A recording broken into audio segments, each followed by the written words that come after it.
Orar por meio do louvor a Deus é algo muito precioso para o Senhor. Trata-se de comparecermos diante do nosso Pai Celestial com gratidão e louvor transbordando para Ele. Não oraremos em favor de necessidades específicas que porventura tenhamos. É um tempo especial para expressar nossa gratidão ao Pai. O Salmo 91:3 diz: Tu és o Santo, entronizado entre os louvores de Israel. No original hebraico, o vocabulário louvores significa que Deus habita o trono de louvores. À medida que louvamos a Deus, o Espírito de Deus aproxima-se para habitar no meio dos nossos louvores. Quando não conseguimos orar até conseguir a resposta, ou tocar em Deus pela fé, ou quando estamos em agonia, ou sobrecarregados pelos fardos da vida, se tão somente começássemos a louvar a Deus e continuássemos nesse louvor, as forças que oprimem o nosso coração seriam tiradas de cima de nós e nos sentiríamos livres em nosso espírito para louvá-lo sem impedimento. Louvar e orar são muito importantes para nós como filhos de Deus e também para Deus. Depois de os filhos de Israel terem marchado em redor dos muros de Jericó 7 vezes em seguida, Josué mandou o povo gritar louvores. Enquanto todos gritavam e louvavam a Deus, os muros de Jericó caíram. Quando Paulo e Silas, presos no calabouço interior da prisão, louvaram a Deus, a terra tremeu e as portas da prisão se abriram. O louvor a Deus traz a sua grandiosa obra para o nosso meio. O que faremos para louvar a Deus e como louvaremos a Ele? Em primeiro lugar, devemos saber quem Ele é e o que faz, e assim louvá-lo à altura. Ele é onisciente, Ele é onipotente, Ele é onipresente. Ele criou os céus e a terra e tudo quanto neles há. Ele é grandioso, Ele é glorioso. Devemos louvar a sua grandeza. Ele é santo, Ele é justo, Ele é amoroso. Podemos dar graças a Deus pela sua bondade. Devemos lembrar-nos da sua graça que nos foi dada e louvá-lo. Ele nos deu o seu Espírito Santo a fim de que possamos viver uma vida santificada. Ele nos cura. Ele nos tirou a maldição e nos deu as bênçãos de Abraão. Ele nos livrou da morte e do inferno e nos deu a vida eterna. Devemos louvá-lo por tudo. Ele opera em nós para deixar-nos com bem-estar e saúde à medida que nosso espírito é vivificado mediante Jesus Cristo. Ele nos deu vida mais abundante. No decurso da nossa vida, temos recebido inúmeras de suas maravilhosas benevolências. Quando passávamos pelas aflições e sofrimentos da vida, Ele nos livrou fielmente e continuamos vivendo nas suas bênçãos abundantes. Devemos relembrar com louvor essas muitas bênçãos, lembrando-nos da sua bondade em nosso passado e esperando a sua bondade para o restante de nossa vida. Sempre teremos muitos motivos para louvá-lo. A nobreza da verdadeira fé cristã vê-se em nossas ações de graça e louvor a Ele. A palavra de Deus afirma: aquele que oferece sacrifício de louvor me glorifica, e aquele que bem ordena o seu caminho, eu mostrarei a salvação de Deus. Salmo 50:23. As ações de graça e o louvor devem ser dirigidos somente a Deus. Se às vezes nada temos em mente para pedir a Deus, o simples fato de ficarmos sentados na sua presença, adorando e louvando, deixa-nos desfrutar da sua graça. Há muitos anos, quando fundávamos nossa primeira igreja em Buvandong, numa área de favelas em Seul, certo ancião que vinha fielmente às reuniões de oração de manhã cedo orava assim: Deus Pai, só quero agradecer-te, só te agradeço, Pai. Obrigado, obrigado. Todas as manhãs ouvíamos a sua oração, oferecendo ações de graça e louvores a Deus. Começava seu período de oração com ações de graça e o terminava com ações de graça. Eu, como pastor jovem, não conseguia entender por que ele dedicava tanto tempo para simplesmente dizer obrigado, Deus, e louvar ao Senhor. Mas agora, depois de muitos anos de ministério, ao refletir sobre a oração do ancião, que se sentava numa esteira surrada de palha de arroz, reconheço que esse homem tinha fé profunda e grande estima pela bondade de Deus para com ele. Refletindo sobre a minha vida, nada tenho que oferecer ao meu Pai, senão gratidão por todos os aspectos da minha vida.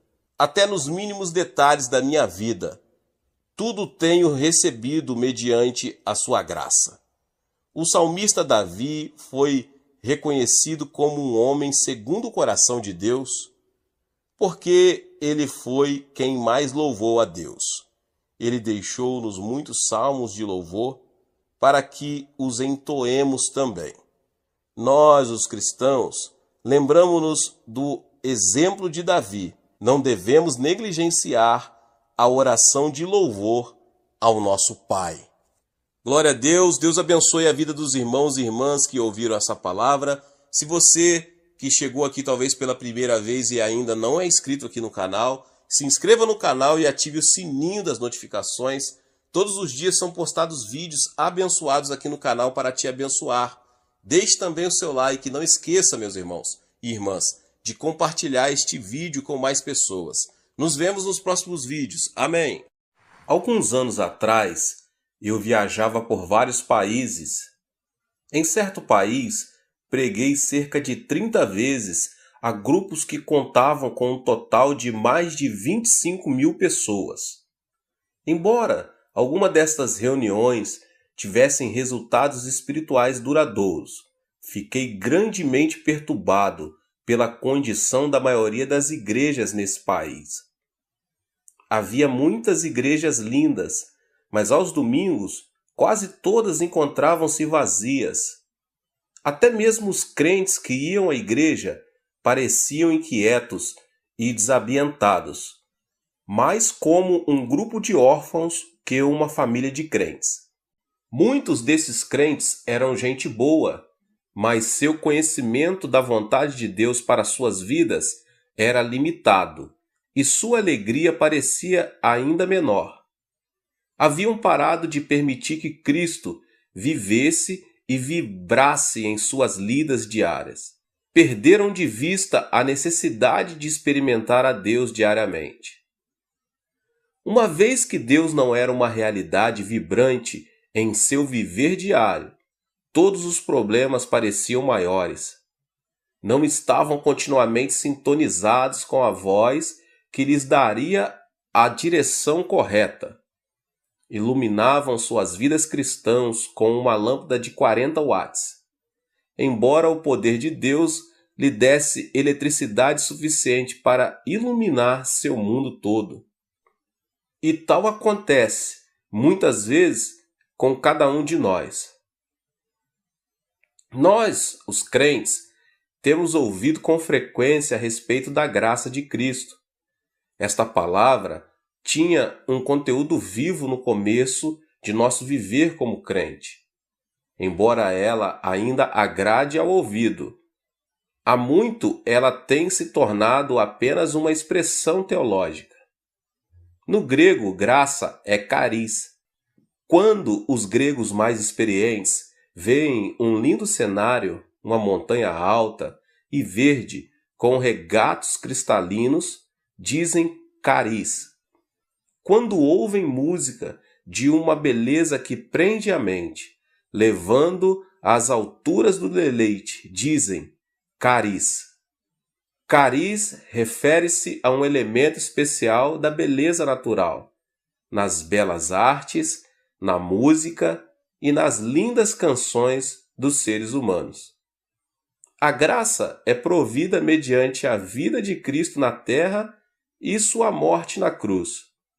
Por meio da aceitação da sua graça, pela fé, Cristo vem a você e o transforma em uma criatura de beleza. Ele muda o seu caráter e, à medida que você lhe permite, ele cria e desenvolve em você uma linda e nova personalidade. Ele pode tornar lindo o seu lar. Ele pode tornar maravilhosa a sua vida. Em Efésios 1:6 lemos: a riqueza da sua graça, que Deus derramou abundantemente sobre nós. Esta é uma graça que não deve ser experimentada apenas uma vez em sua vida, mas em muitas ocasiões. Cerca de 20 anos atrás, minha sogra e eu visitamos uma das piores casas que já vimos. A família que aí residia tinha 10 filhos, mas era destituída de posses materiais. O pai era alcoólatra. Este homem, em certa época, também havia sido viciado em narcótico. Um sobrinho seu, presidente de uma das melhores faculdades médicas da Coreia, fez tudo o que encontrava ao seu alcance para curar o vício do tio, mas não conseguiu. Pôde apenas levá-lo ao modificar o hábito, passando de narcótico para o álcool. Esta mudança, contudo, acarretou uma situação pior. Seu tio, pai de 10 filhos, com o tempo, tornou-se alcoólatra crônico. Bebia desde cedo até tarde da noite. Seus filhos engraxavam sapatos, tentando ganhar dinheiro suficiente para sustentar a família. Mas o pai tirava todo o dinheiro que eles ganhavam para comprar bebida em vez de alimento. O dinheiro que o pai porventura ganhava também era usado para o álcool. Sem dinheiro, a família toda vivia como mendigos. Quando tive a oportunidade de falar com a esposa dele a respeito da vida em Jesus Cristo, ela encontrava-se muito triste.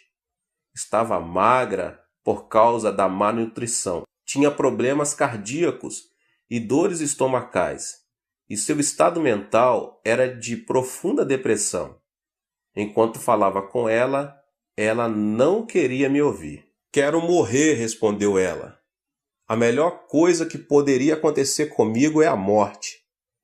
Por causa do amor que tenho à minha família, não cometerei o suicídio. Senhor, seja bom para comigo. Por favor, por que não me mate?" "Eu não vim aqui com a finalidade de matá-la", disse eu com firmeza. "Vim aqui para falar-lhe da graça de Jesus Cristo." "Mas ir para o céu não me importa", respondeu ela. "Não me preocupo com o inferno. Tenho vivido no inferno em minha vida por muito tempo." "Irmã", desafiei-a, "gostaria de ver sua vida mudada? Gostaria de ver seu marido transformado? Gostaria de ver Cristo entrar em seu lar e tornar um lugar belo?" "Ah, isso não é possível", exclamou ela. E respondi: "Jesus Cristo veio a fim de dar-lhe sua graça, um dom, e para ganhá-lo você não precisa pagar nada. Ele disse que sua graça seria suficiente para suprir todas as necessidades. Cristianismo é mais que belos ensinos, mais que mera religião. Quando a pessoa se torna crente, Jesus Cristo entra em sua vida e dá-lhe sua graça. Ele a torna linda." Ela ouviu minhas palavras com interesse e começou a ir à igreja. Logo saiu de sua depressão. Deus curou-lhe as dores estomacais e os problemas cardíacos. Ela decidiu ser crente e tornou-se uma pessoa linda. Sua personalidade foi transformada pelo poder de Cristo. Desta época em diante, minha sogra e eu oramos com ela para que seu marido fosse liberto do alcoolismo. Todos os que ouviam falar que estávamos orando por seu marido riam-se de nós. Muitas vezes, ele próprio ia à igreja a fim de ridicularizar-nos. Contudo, persistíamos em nossas orações a Deus. Sabíamos que a graça de Jesus Cristo podia mudar seus desejos e personalidade. Passaram-se alguns meses. Certa manhã, levantei-me às 4 horas para nossa reunião diária de oração. Depois de apresentar o sermão, todos nós começamos a orar. De súbito, senti-me como se caísse em profundo sono. Parecia que meu espírito estava sendo levado e eu podia ver a glória do céu. Então a voz de Cristo falou ao meu coração: Meu filho, ouvi suas orações. Fiquei tomado de alegria, corri para minha sogra dizendo: Mãe, Jesus ouviu nossas orações. Mais tarde, enquanto tomávamos o café da manhã, um dos filhos do alcoólatra veio até minha casa. Em suas mãos, uma mensagem. O pai estava morrendo. Fiquei espantado. Foi naquela manhã que Cristo me havia dado a certeza de que ele ficaria bom. Minha sogra e eu corremos para a casa deles. Lá encontramos um homem próximo à morte. Sua esposa disse-nos tristemente: Ele tem gritado a noite toda, está morrendo e ameaça matar-nos a todos. Enquanto o ouvia gritar, pude perceber alguma coisa a mais. Ele não morria de verdade. Satanás, contudo, tinha se apoderado de sua vida e mente, levando-o a pensar e a agir como se a morte logo seria uma realidade. Assim, unimos-nos e oramos, repreendendo o espírito de Satanás. Reivindicamos a vitória em nome do Senhor Jesus Cristo. Então sentimos a linda presença do Senhor. Instantaneamente o homem caiu em um profundo sono. Deixamos-nos a casa crendo em Deus e louvando-o pela vitória. Jesus havia tocado o alcoólatra com sua graça. Desde esse dia, ele não mais tomou uma gota de algum álcool sequer. A graça de Deus começou a fazer dele uma pessoa diferente. Seus amigos começaram a ajudá-lo. Certo amigo deu à família um saco de arroz e o pai trouxe-o para casa em vez de vendê-lo a fim de comprar bebida. Era a primeira vez que ele trazia arroz para casa em 10 anos. A esposa dele ficou tão comovida que começou a chorar. Então ela se lembrou de meu sermão sobre pagar o dízimo. Ela separou a 10ª parte do arroz, mas não se sentia à vontade em dá-la a Deus. Ora, Jesus, argumentava ela, tu sabes que precisamos deste arroz. Compreenderás se não dermos o dízimo dele. Assim, ela colocou a 10ª parte do arroz de volta no saco. De novo, porém, lembrou-se do princípio divino do dízimo e novamente tirou um 10º. Depois de algum tempo, despejou o arroz de volta no saco. Era grande sua luta interior. Às 4 horas da manhã seguinte, com grande esforço, ela separou a 10ª parte do arroz novamente. Saiu de casa e começou a andar a caminho da igreja. Enquanto andava, lágrimas inundavam-lhe os olhos. Não podendo ver a estrada com clareza, tropeçou e caiu muitas vezes. Finalmente chegou para as orações matinais, toda suja e triste. Entregou o arroz, caiu ao chão e chorou. Ela parecia tão triste que me deu vontade de dar-lhe o arroz de volta, mas não o fiz. Ela tinha que aprender os princípios básicos da vida cristã. Tinha que aprender a experimentar a graça de Cristo diariamente. Então oramos juntos e abençoei-a em nome de Jesus. Um mês mais tarde, ela veio correndo à nossa casa.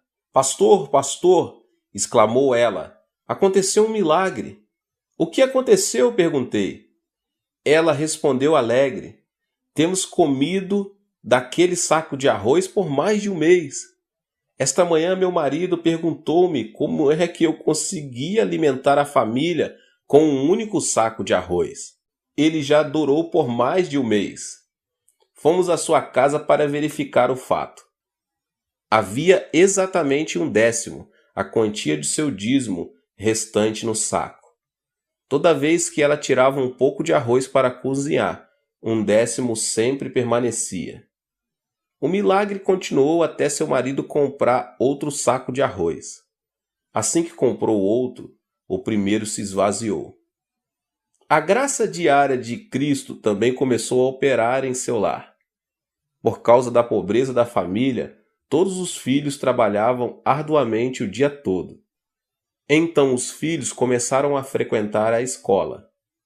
Hoje o marido é ancião da igreja. 2 dos seus filhos são pastores, cada um deles com um lar cheio da beleza de vidas dedicadas a Cristo.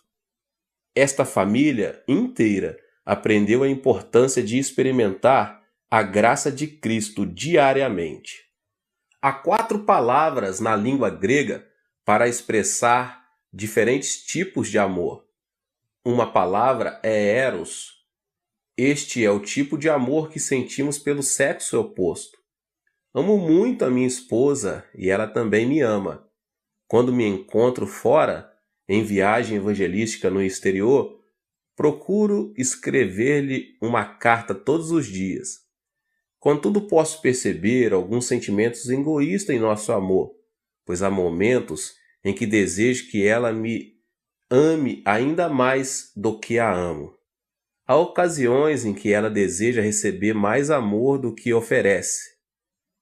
De modo que, em certas oportunidades, discutimos.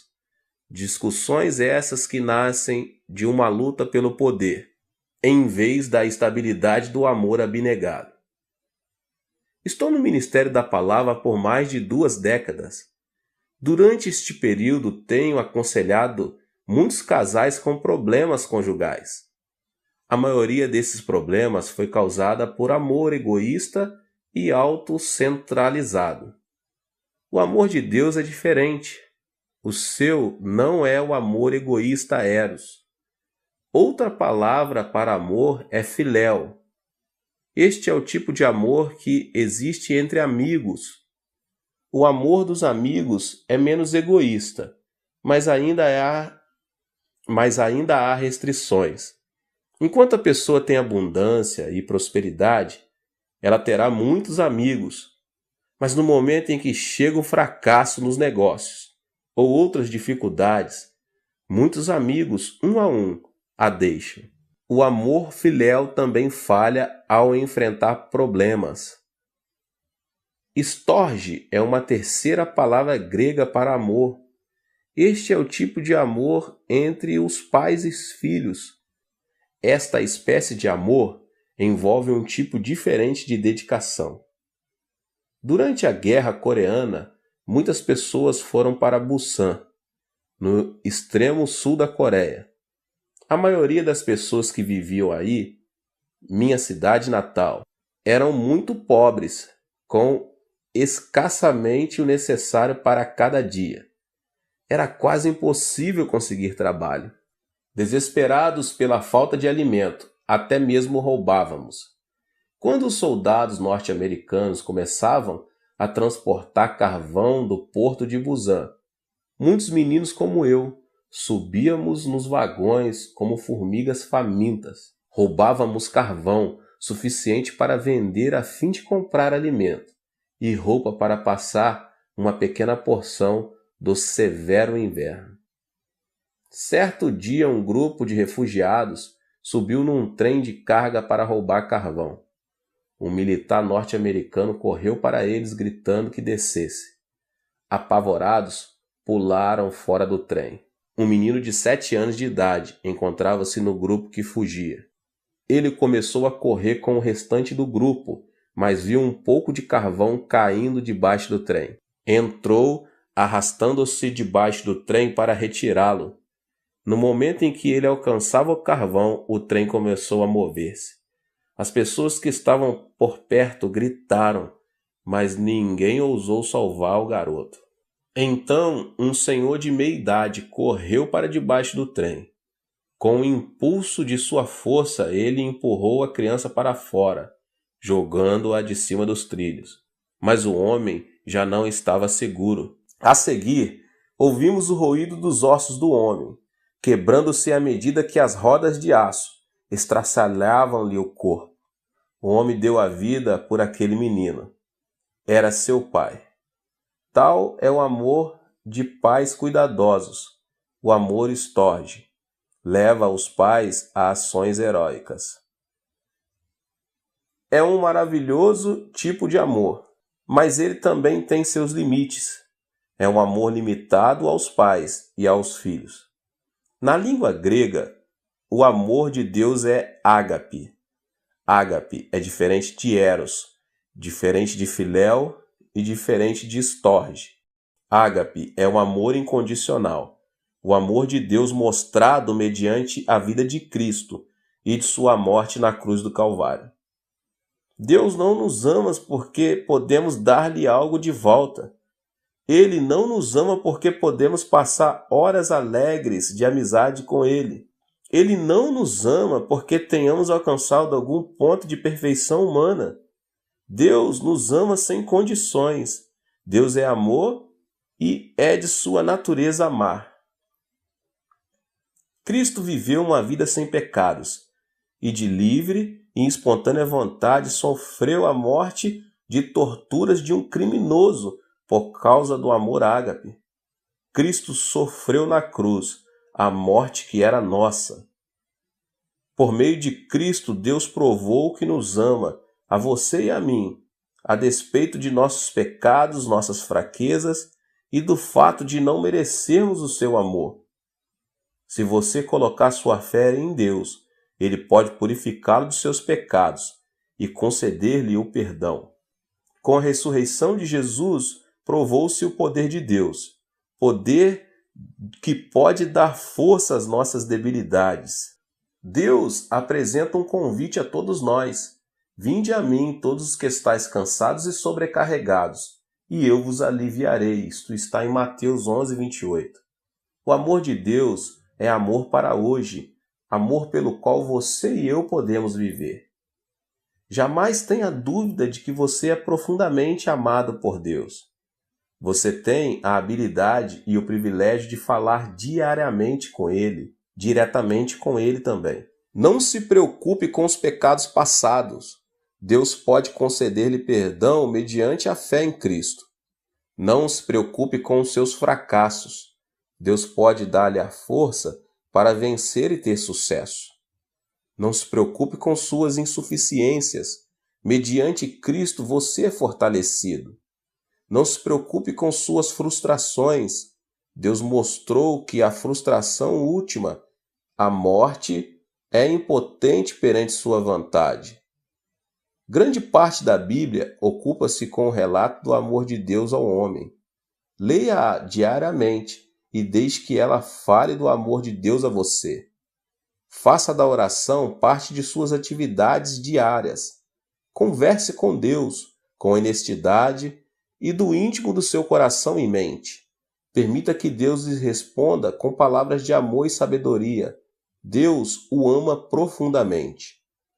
Paulo termina a segunda carta aos Coríntios com estas palavras: a graça do Senhor Jesus Cristo e o amor de Deus e a comunhão do Espírito Santo seja com todos vocês. 2 Coríntios 13, 13. Nestas palavras, o apóstolo Paulo reconheceu a importância de experimentarmos a graça de Cristo e o amor de Deus. Ele também aponta o terceiro aspecto, a presença do Espírito Santo. Se parafrasearmos este versículo diretamente na língua grega, teríamos: a graça de Jesus Cristo e o amor de Deus estejam em vós mediante a comunhão do Espírito Santo. O Espírito Santo é o meio pelo qual recebemos a graça de Jesus e o amor de Deus. A palavra grega para comunhão neste versículo é koinonia, que significa companheirismo, a qual envolve 3 aspectos distintos. Os dias do Antigo Testamento foram a época em que o nosso Pai Celestial lidou com o homem mais diretamente que nas eras seguintes. Então o Pai enviou seu Filho, Jesus Cristo, que viveu e andou entre os homens por 33 anos. Enquanto vivia na terra, Cristo falou de outro que viria depois dele. E rogarei ao Pai, e ele vos dará outro Consolador, a fim de que esteja para sempre convosco, o Consolador, o Espírito Santo, que o Pai enviará em meu nome. Esse vos ensinará todas as coisas, e vos fará lembrar de tudo o que vos tenho dito. João 14, 16 e 26. Hoje, mediante a pessoa do Espírito Santo, podemos experimentar o amor de Deus e a graça de Cristo. O Espírito Santo é uma pessoa, o terceiro membro do Deus triuno e uno. Não podemos verdadeiramente conhecer a pessoa somente por seu nome, nem mesmo mediante uma apresentação formal ou uma polida de troca de cumprimentos. Só conhecemos uma pessoa por meio da comunhão íntima e do partilhar amor mútuo. A fim de termos comunhão com essa pessoa, devemos compreender um ao outro, falar um com o outro, partilhar ideias, temores, sonhos e esperanças. A fim de experimentar Deus diariamente, é preciso que tenhamos este tipo de comunhão com o Espírito Santo. Devemos dar-lhe acolhida em nosso coração, falar com ele sinceramente e desfrutar de sua presença. Muitos seminários teológicos famosos têm enviado alunos para falarem comigo. Desejam saber o segredo do êxito de meu ministério. Minha resposta tem sido: tenho tido sucesso por causa do Espírito Santo. É importante reconhecer e apreciar a presença do Espírito Santo. Sempre que subo ao púlpito para pregar, oro: querido Espírito Santo, guia os meus pensamentos e abençoa as palavras que vou falar. Depois eu oro: querido Espírito Santo, abençoa muitos durante este culto. Terminada a pregação, oro dizendo: querido Espírito Santo, obrigado por teu precioso poder. Quando leio a Bíblia, oro: Espírito Santo, ilumina meu coração, ensina-me, faze-me conhecer as verdades de Deus. Receba o Espírito Santo nas atividades diárias da sua vida. Não importa quais insignificantes possam parecer. Dependa dele e diga-lhe o quanto você o ama.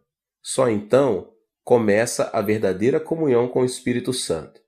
Lembre-se, ele estará para sempre convosco. João 14,16. Koinonia também significa associação, parceria.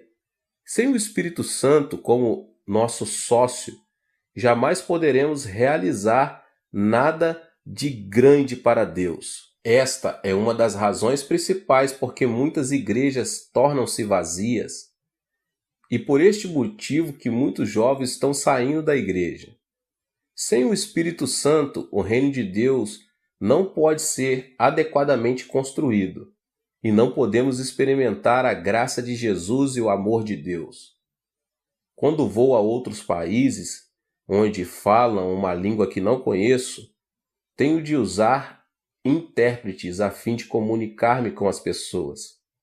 Falo em inglês e o intérprete traduz meus pensamentos e minhas palavras para a sua língua nativa. Em certo sentido, somos parceiros. Se esta parceria funcionar bem, o culto terá êxito. Se nossa parceria for rompida, as pessoas que nos ouvem não compreenderão a mensagem e o culto será um fracasso. Você já parou para pensar que pode ter existido fracassos espirituais em sua vida de fé? Fica a imaginar porque há pouco êxito em sua vida de oração? Você sabe por que os milagres não são abundantes em seu andar cristão? É porque você tem falhado em sua associação diária adequada com o Espírito Santo. Mas quando você, com sinceridade, convidar o Espírito Santo a entrar em sua vida, ele estabelecerá uma associação sobrenatural com você. Você então terá parceria no negócio de construção do reino de Deus. O Espírito torna-se seu sócio majoritário. Você passa a ser o sócio secundário. Se você não der ouvidos ao sócio principal, terá fracasso no construir o reino de Deus. É preciso que você peça que o Espírito Santo seja seu sócio principal. Ele tem estado com vocês, mas tem sido negligenciado, tem sido maltratado. Você deve dar-lhe boas-vindas e convidá-lo a entrar em sua vida cristã como sócio principal. Ele orará por você. Ele orará por meio de você. Ele viverá em você e negociará com você, tornando sua vida um êxito. O Espírito Santo deseja construir o reino de Deus mediante você. Ele deseja dar-lhe o poder de Deus que somente uma associação profunda com ele pode desenvolver. Koinonia propõe transporte. Transporte é um serviço de que todos nós necessitamos. Quando a pessoa desejar ir a outro país, geralmente vai de avião, de trem ou de carro. Até mesmo nos supermercados vemos os resultados do transporte. O alimento e legumes que aí se encontram foram trazidos de lugares distantes, e o transporte desses bens enriquece-nos a vida. A maioria de nós lembra-se da pessoa que nos trouxe muitas coisas que desejamos e de que precisamos, o transportador. Ele já nos trouxe de tudo, desde alimento até aparelhos de televisão. Embora em geral ignoremos a sua importância, ele nos trouxe coisas que tornaram nossa vida mais agradável. Em certo sentido, o Espírito Santo é o transportador de Deus. O Espírito Santo transporta a graça de Jesus Cristo e o amor desde o trono celeste até nosso coração, lar e igreja. O Espírito Santo também leva nossas orações ao trono de Deus. O Espírito de Deus está se movimentando constantemente entre Deus e você.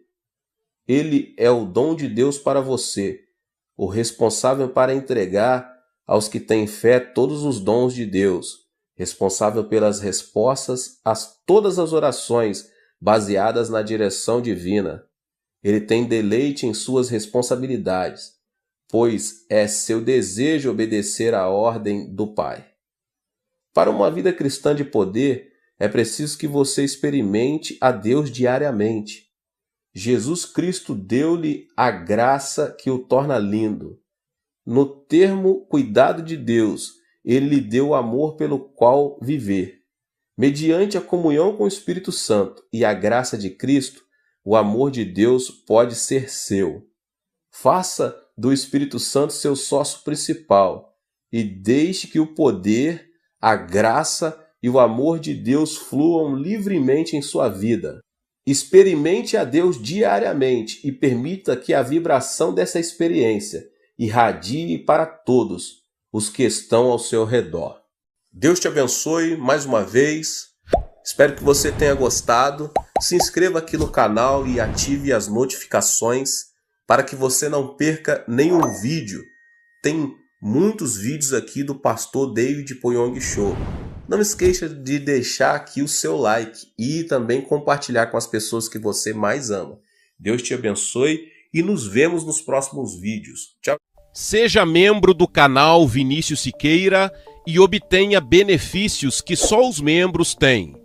Então, você que já é inscrito no canal e ativou o sininho das notificações, logo você vê o botão Seja Membro, clique nele e obtenha os benefícios. E o primeiro benefício é que você tem uma mensagem destacada. Quando você faz um comentário aqui no canal, você tem um destaque na sua mensagem. E isso é muito importante porque você mostra para os outros que você apoia este canal. E outro benefício que você tem é que você pode compartilhar os devocionais diários, que são 365 devocionais, que são postados todos os dias aqui no canal. Existe um grupo específico e a pessoa recebe um link que é direcionado para o grupo. E nesse grupo você tem todos os devocionais de todos os dias do mês, que você recebe logo pela manhã, e você tem o benefício de compartilhar esses devocionais com os seus contatos. Esse benefício é apenas para os membros. No YouTube não tem como compartilhar os devocionais, apenas ler na comunidade do YouTube, mas quem é membro tem o benefício de compartilhar com todos os seus contatos e as suas redes sociais. Seja membro!